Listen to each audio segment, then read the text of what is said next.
Welcome to Wealth Coffee Chats, folks, for your daily live updates. Get the most out of today's episode by participating in the chat. Make sure you ask some questions, be part of the conversation, have a bit of fun, grab a coffee or a tea, take some notes, and get ready to start your day, folks. Quick few housekeeping rules, though. No spamming, no advertising or self-promotion in the chat. That's not on. Be kind and respectful to everyone when participating. And most of all, have a good time. Real estate investing can be your biggest asset. It also can be your most expensive asset when it comes to getting it right or getting it wrong, folks.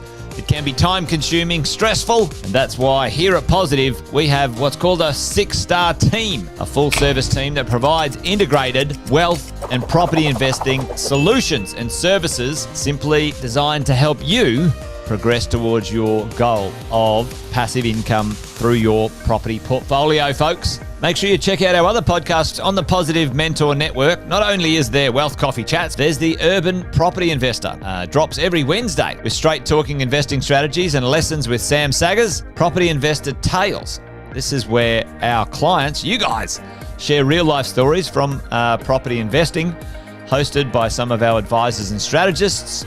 And that's done every fortnight, dropping every Monday. Wealth, Wine and Wisdom, folks, that debriefs the week that was in the world of finance and property, hosted by yours truly, Jason Witten and Andy Fenton on Fridays. Welcome to another Wealth Coffee Chats. Marvellous Monday. Hope you're well, folks, wherever you are. If you think it's Get Rich Quick, you're in the wrong place. This is the wrong podcast. This is the wrong live for you. Welcome to another Wealth Coffee Chat. Hope you're all awesome and well.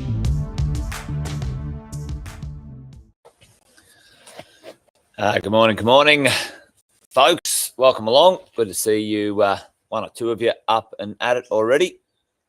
Hopefully everything's coming along all right. I'm on the Wi-Fi this morning, so let me know if there's any problems. But Kevin's there already. Hey, morning, Kevin. Good to see you, mate. Great to have you on this morning. Well, while things are warming up, say the quick hellos as we do. Jason Witten's my name. Most of you know that, though. If you don't, well, now you do. And say a little hello in the chat. If you're new, that would be awesome to hear from you. Luke, good morning to you. Brad's there as well. Morning, Brad. Great to see you here this morning, folks. Thanks for joining. Hey, we might dive straight into it this morning because I've got to drop the young fella off to basketball camp this morning. Got a few other duties, but I thought before I do that, we might have a quick conversation, a quick touch base, a quick chat about what types of properties might be in demand into the future. Now, listen, there's plenty going on over the next 20 years, folks, and it's a pretty interesting thing that we're going to be part of, a once in a lifetime, once in a generation process. If you're there and you know what is happening, whack it in the chat for me. What's going to happen over the next 10 to 20 years in the Australian property market, in the Australian wealth system? There's a few interesting things going to occur and certainly have some influence over our property market. Morning, Margaret. Good morning, Andrew. How are you, brother? Hope you're well.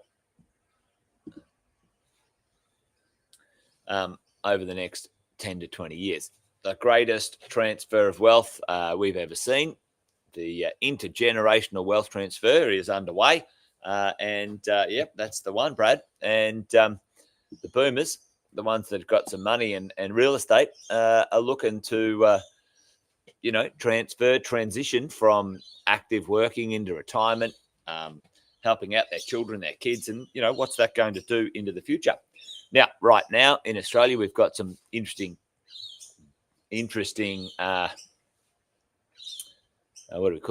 forces happening for our property market. And, those are going to shape some things for all of us to really be aware of as we go into the future. So what type of property is in demand or going to be in demand into the future, and where are the big amounts of people? Well, you have a look at this. We had a guest speaker the other night, Simon Kushtamacher, from the demographics group, and he provided us with a few bits of data, which is really quite interesting when it comes to. I'll just turn off this.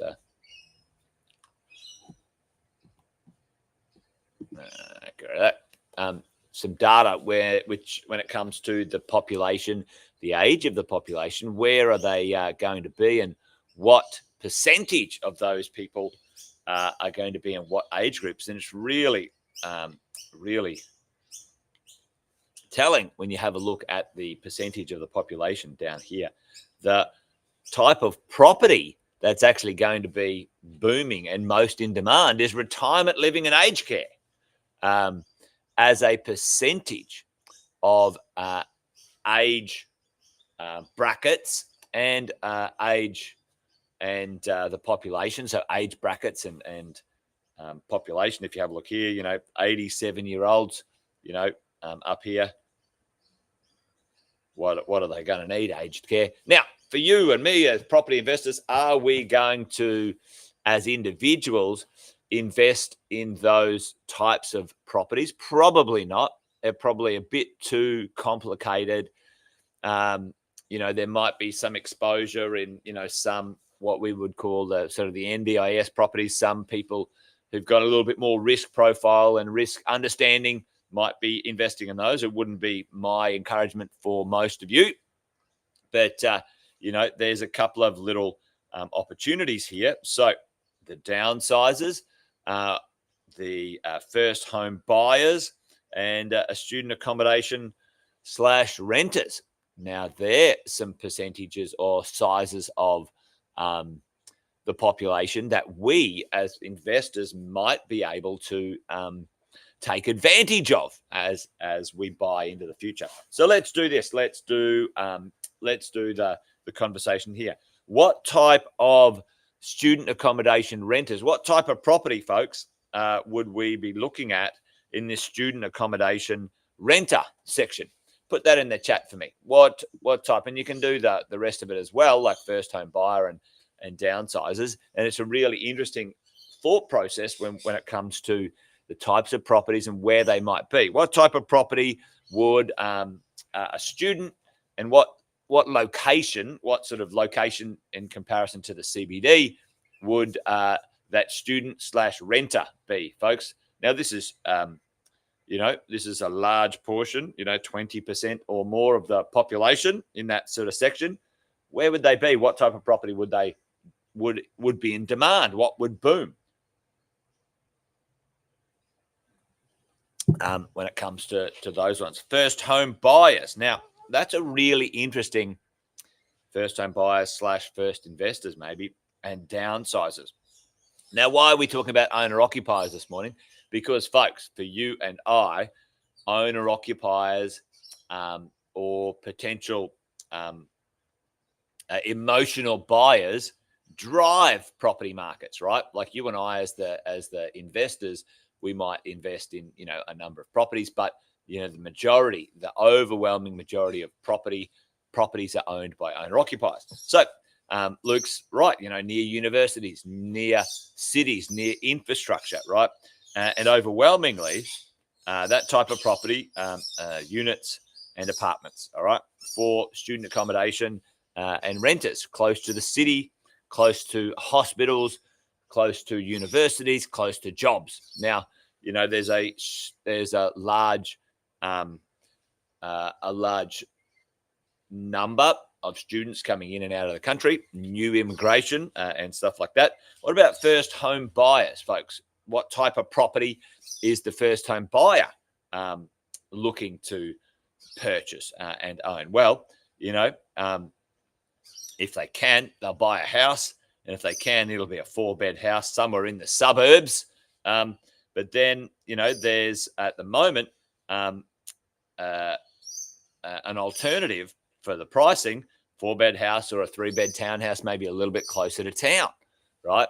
So these And now this is not universal. Obviously, first home buyers and owner-occupiers might buy apartments near the city, near the train station, near the hospital and those sorts of things. But, when we're looking at this, what can we take from this information as investors and make some decisions for ourselves into the future? Downsizers, folks, what are they doing with the downsizers? A lot of the downsizers, or let's call them right sizers, right? Right sizers want some sort of luxury or convenience when it comes to their world. And at the moment, those 3 and 4 bed, luxury living apartments or really nice luxury living townhouses are really landing for the right sizers or the baby boomers. They're cashed up. They'll sell their large home for $2, $3, $4, $5 million. Maybe you go buy a nice apartment for 1.5 or 2 and still have some cash left over. And we're seeing that all over in our world. We've got our property management divisions in Brisbane and Melbourne, and we've got our residential sales team up in Brisbane, and we're seeing that when it comes to the world of property. What type of properties are set to boom? Interesting as a percentage of the population when we have a look at this sort of stuff, right?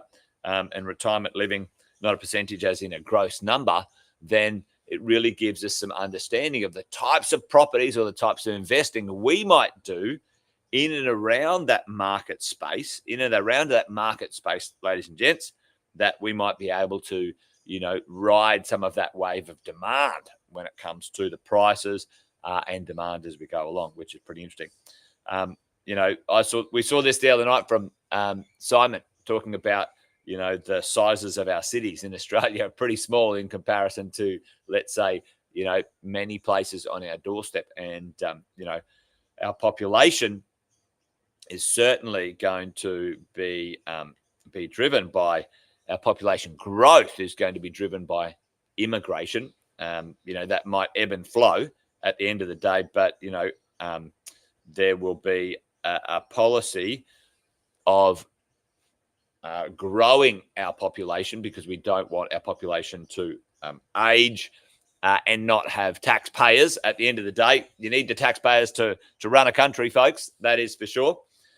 So that is going to continue to drive what we do as investors for sure, right? So how do we get involved in that? Yeah, you're dead right, Tim. Yep. Certainly location-driven lifestyle properties for downsizers and right sizers. Yeah, you're right. Ground floors, try not to have upstairs, downstairs. Shay and I, my wife, we were looking at some property designs the other day. We looking at a few houses that we might build, and there was some designs where the on the house design, the downsizer or right sizer, the master bedroom was on the master bedroom, the lounge, and the kitchen, all on the ground floor, and then the spare bedrooms were upstairs. If the kids came over or other people came to stay, they can go upstairs, right? So interesting. Think about those things as we go forward as property investors. And then, how the old fried egg concept, this was a pretty interesting conversation the other night from Simon, talking about, we used to all sort of travel into the city and go out to the suburbs to go home. And now a little bit of that is changing for us. 2 hours from the CBD is not the end of the world. Locations that might be in the suburbs are fine, especially when there's not as much driving involved now with work from home and other things like that. So how does that, drive our decisions as we go along? Because I can tell you right now, team, places in and around a couple of the cities that we really like, a couple of cities which is up in Brisbane and in Melbourne. Those two cities have some pretty interesting infrastructure, demographic, property pricing activities going on, right? You can still, within, 40 to 45 minutes of the city own a house under $1 million.